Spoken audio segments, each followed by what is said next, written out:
Hello friends, Bajrang studies में आपका हार्दिक स्वागत है। हम कल पढ़ चुके थे डीएनए आरएनए के न्यूक्लियोटाइड और न्यूक्लियोसाइड के बारे में।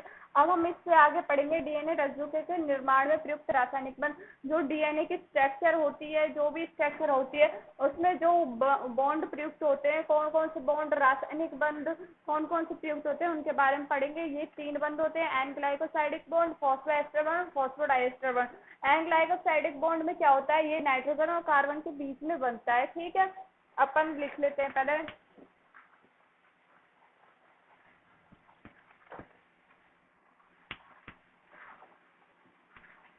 एन ग्लाइकोसाइडिक बॉन्ड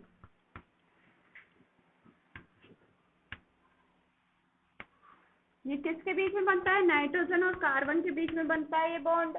अब इसमें क्या होता है? यह बंध होता है जो नाइट्रोजन क्षारक के नाइट्रोजन एटम जो पेंटोस शर्करा होती है उसके फर्स्ट नंबर के कार्बन पर जो बंध निर्मित होता है वो वाला कौन सा होता है? Nitrogen glycosidic bond. अब इसको हम लिख लेते हैं।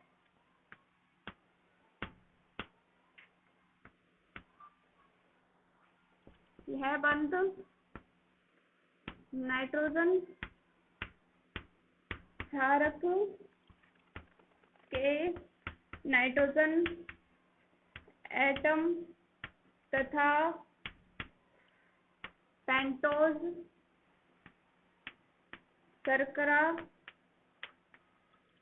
के प्रथम कार्बन संख्या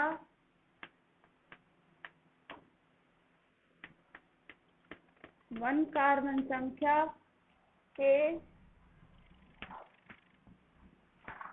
मध्य निर्मित होता है।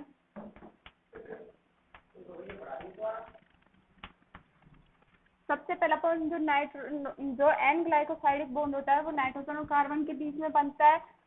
यह बॉन्ड नाइट्रोजन क्षारक के नाइट्रोजन एटम तथा पेंटोस शर्करा के जो प्रथम नंबर का कार्बन होता है उसमें बनता है। अब जो पेंटोस शर्करा कौन सी होती है? Ribose, deoxyribose. और नाइट्रोजन एटम किसका होता है? नाइट्रोजन क्षार का। नाइट्रोजन क्षार कौन सा होता है? Purine and pyrimidine. अर्थात ये जो बॉन्ड होता है फ्यूरिन और पायरिमिडिन के जो नाइट्रोजन और कार्बन के बीच में बनता है, जिसे एन ग्लाइकोसाइडिक बॉन्ड बोलते हैं। अब सेकंड से पहले अपन फ्यूरिन के केस में देख लेते हैं। इन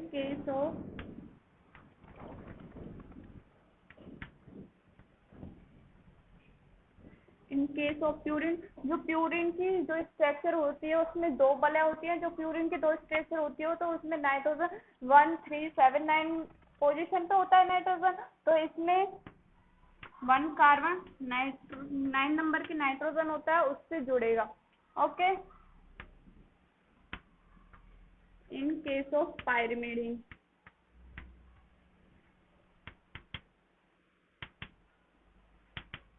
पायरिमिडिन में एक स्ट्रक्चर होती है, इसमें जो फर्स्ट नंबर का कार्बन होता है जो फर्स्ट नंबर के नाइट्रोजन से ही जुड़ जाता है। ठीक है, अब सेकंड बॉन्ड हम पढ़ेंगे, फॉस्फोएस्टर बॉन्ड।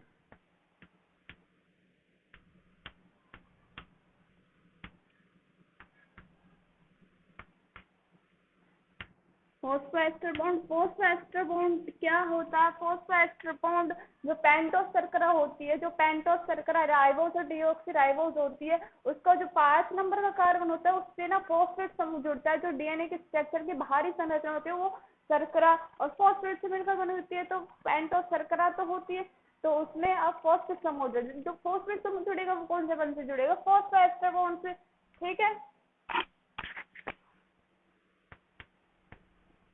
इसमें पेंटोस शर्करा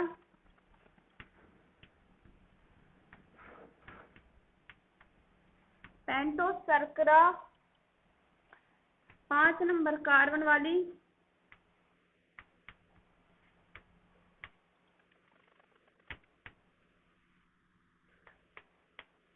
फॉस्फेट समूह से जुड़ता है। ठीक है, यहाँ तक। अब अपन तीसरा बॉन्ड पढ़ेंगे। अपन N glycosidic bond, phosphoester bond पढ़ चुके हैं। तीसरा बॉन्ड कौन सा है? Phosphodiester bond. जो फॉस्फोडाइस्टर बॉन्ड होता है वो किसके मध्य होता है? जो दो क्रमागत जो फॉस्फोडाइस्टर बॉन्ड होता है दो क्रमागत न्यूक्लियोटाइड, क्योंकि डीएनए की जो संरचना होती है बेसिक क्या होता है, बेस क्या होता है उसका? न्यूक्लियोटाइड। न्यूक्लियोटाइड से मिलकर बनी होती है। जो डीएनए की संरचना होती है न्यूक्लियोटाइड से मिलकर बनी होती है। तो उसमें जो दो न्यूक्लियोटाइड होते हैं जिस बॉन्ड से जुड़े होते हैं, जो बॉन्ड होता है ये एक न्यूक्लियोटाइड, ये एक न्यूक्लियोटाइड, जो बॉन्ड जुड़ा होगा वो फॉस्फोडाइस्टर बॉन्ड बोलते हैं उसको। थर्ड,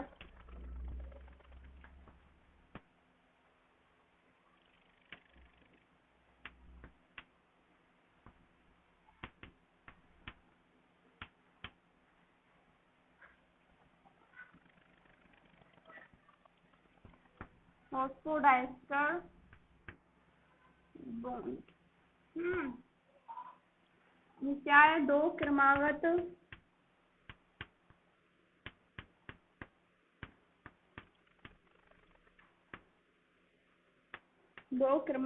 न्यूक्लियोटाइड जिस बॉन्ड से जुड़े होते हैं उसको फॉस्फोडाइस्टर बॉन्ड कहते हैं। दो क्रमागत न्यूक्लियोटाइड के संयोजन में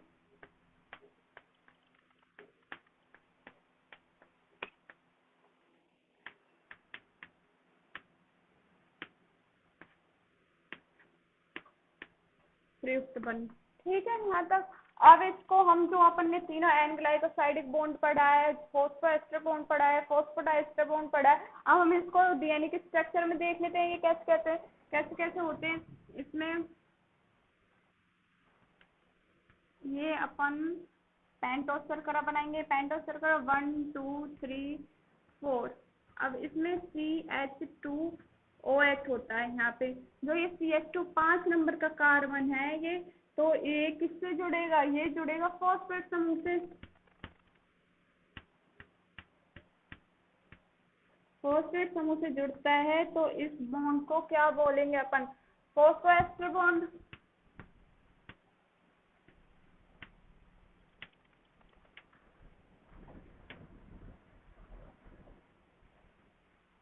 और जो फर्स्ट नंबर का जो ये कार्बन है, यहाँ पे जो कार्बन प्रेजेंट होता है वो नाइट्रोजन से जुड़ता है। कार्बन नाइट्रोजन से जुड़ता है इसलिए इसको एन ग्लाइकोसाइडिक बॉन्ड बोलते हैं। ये नाइट्रोजन क्षारक होता है।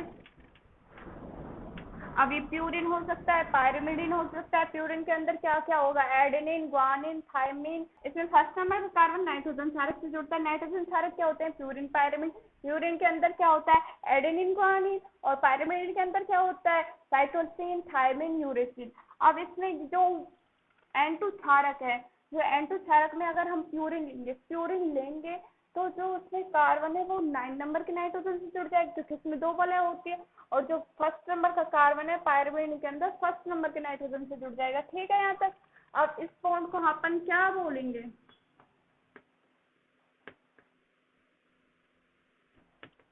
N glycosidic bond. ठीक है। और अपन फॉस्फोडाइस्टर बॉन्ड पढ़ते हैं। फॉस्फोडाइस्टर बॉन्ड ये दो क्रमागत न्यूक्लियोटाइड है। पेंटोस शर्करा ये पूरा एक न्यूक्लियोटाइड हो गया क्योंकि इसमें नाइट्रोजन क्षारक आ गया, पेंटोस शर्करा आ गया, फॉस्फेट आ गया। अब ये सारा न्यूक्लियोटाइड बन गया एक। अब बहुत सारे न्यूक्लियोटाइड मिलकर के डीएनए की स्ट्रक्चर बना देंगे। अब ये हम एक और न्यूक्लियोटाइड बनाते हैं। ये एक और न्यूक्लियोटाइड में थर्ड नंबर का ये कार्बन, ऑक्सीजन, ये CH2 फिफ्थ नंबर पे ये होता है प्रेजेंट। इससे जुड़ करके क्या बनाएगा? ये जो बॉन्ड बनाए ना, ये बॉन्ड ये क्या कहलाएगा? बॉन्ड फॉस्फोडाइस्टर बॉन्ड कहलाएगा।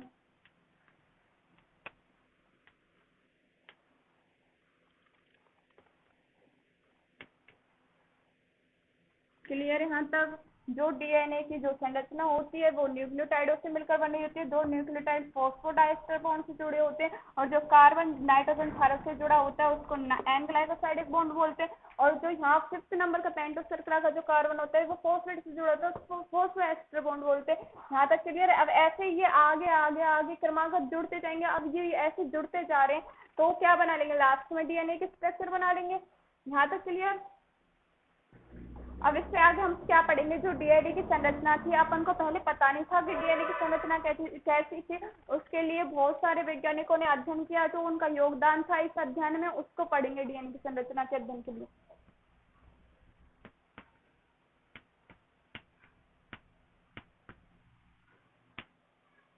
डीएनए की संरचना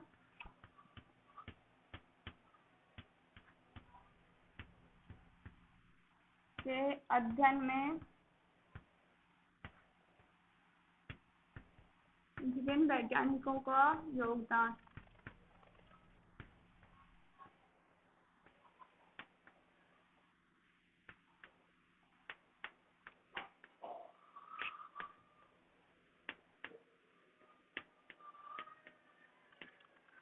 विभिन्न वैज्ञानिकों का योगदान, इसमें बहुत सारे वैज्ञानिकों ने योगदान दिया था, क्योंकि उन्होंने डीएनए की संरचना पर अध्ययन किया था। फर्स्ट कौन से थे, हम सबसे पहले पढ़ेंगे एक्सरे क्रिस्टोग्राफी।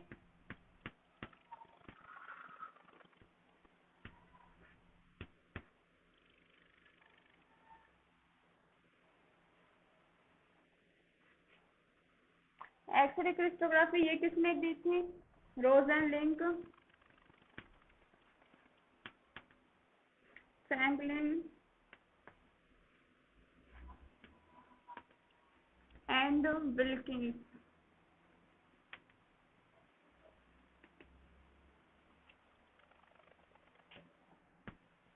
एक्सरे क्रिस्टोग्राफी ग्राफी का यूज करके पर आधारित डीएनए की कुंडलित हेलिकल पद्धति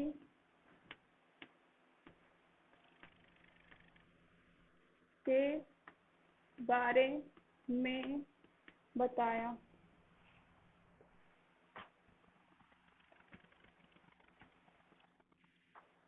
एक्सरे क्रिस्टोग्राफी का यूज करके रोज़नलिंक, फ्रैंकलिन एंड विल्किंस ने एक्सरे क्रिस्टोग्राफी का यूज करके डीएनए की कुंडलित पद्धति, अर्थात डीएनए कुंडलित होता है, ये बताया बस इन्होंने कोई मॉडल नहीं दिया, लेकिन इन्होंने कोई मॉडल नहीं दिया।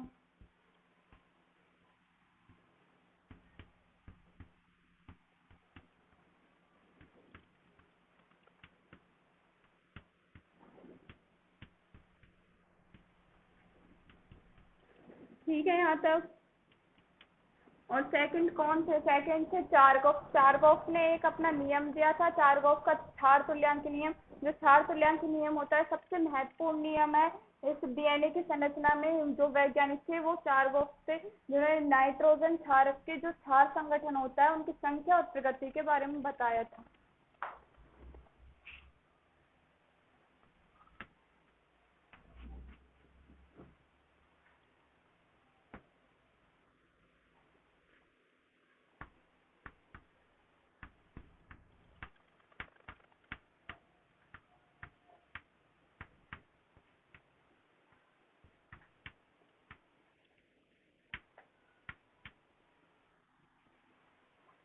इसमें चारगॉफ ने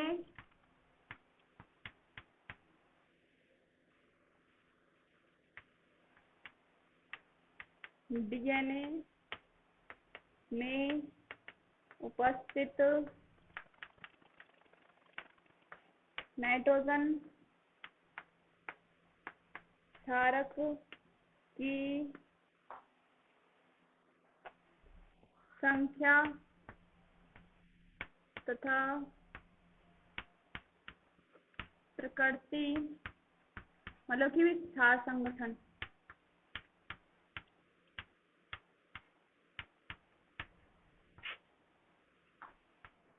के बारे में बताया।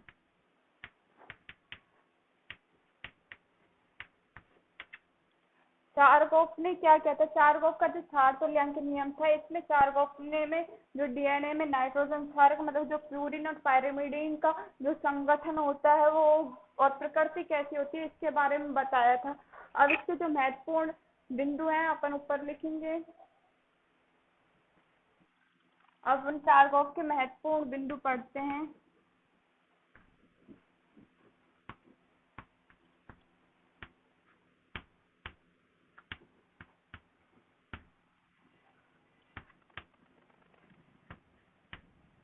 चार्गोफ रूल के महत्वपूर्ण नियम क्या थे? चार्गोफ रूल के महत्वपूर्ण नियम, सबसे फर्स्ट नियम क्या था? जो प्यूरिन होता है, जो नाइट्रोजन क्षारक के ऊपर नियम क्या था? जो प्यूरिन होता है वो पायरिमिडीन के बराबर होता है। जो प्यूरिन होता है वो पायरिमिडीन के बराबर होता है। फर्स्ट,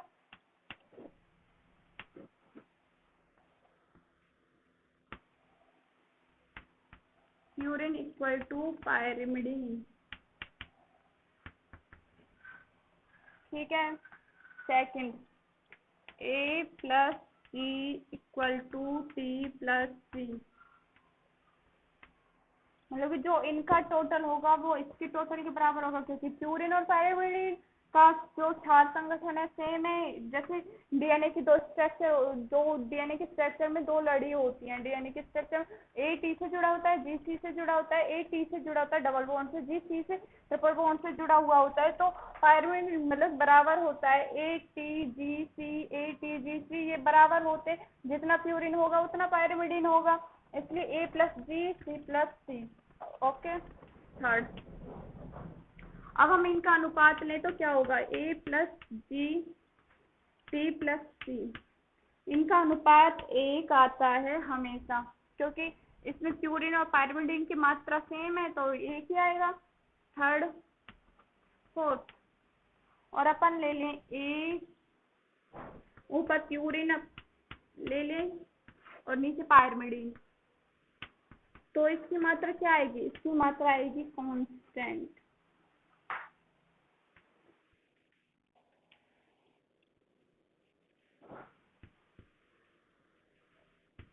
इसकी मात्रा आएगी कांस्टेंट। और फोर्थ पॉइंट, और जो ये कांस्टेंट आती है ना, ये मात्रा जो जो जाति विशिष्ट के लिए ना विशिष्ट होती है, जो भी कोई जाति है उसके लिए विशिष्ट होती है। जैसे अपन के जीव जगत में दो तरह के प्राणी होते हैं, एक तो प्रोकैरियोट, एक यूकैरियोट।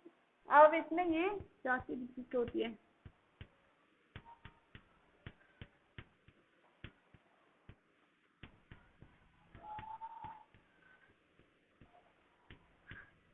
अब इसको हम जैसे उसमें पढ़ेंगे प्रोकैरियोट्स और यूकैरियोट्स में, यहाँ पे लिख देती हूँ इन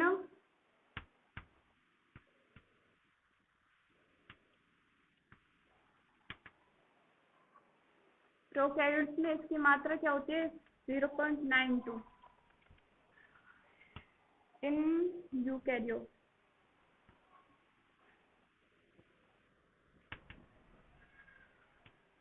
इसकी मात्रा होती है 1.52, ठीक है।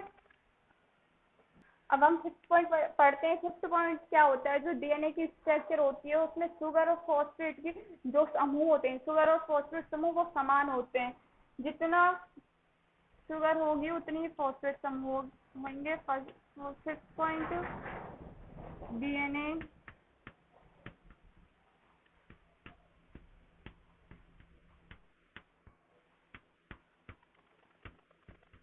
डीएनए की संरचना में शर्करा, शुगर एंड फॉस्फेट समूह की संख्या समान होती है।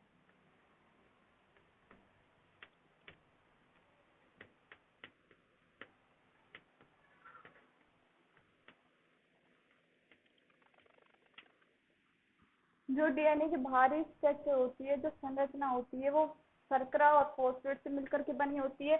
और 6 पॉइंट,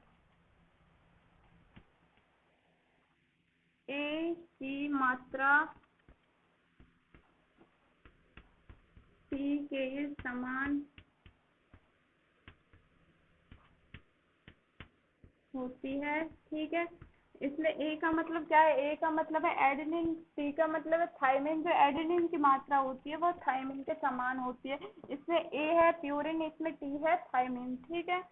7, जी की मात्रा सी के समान होती है।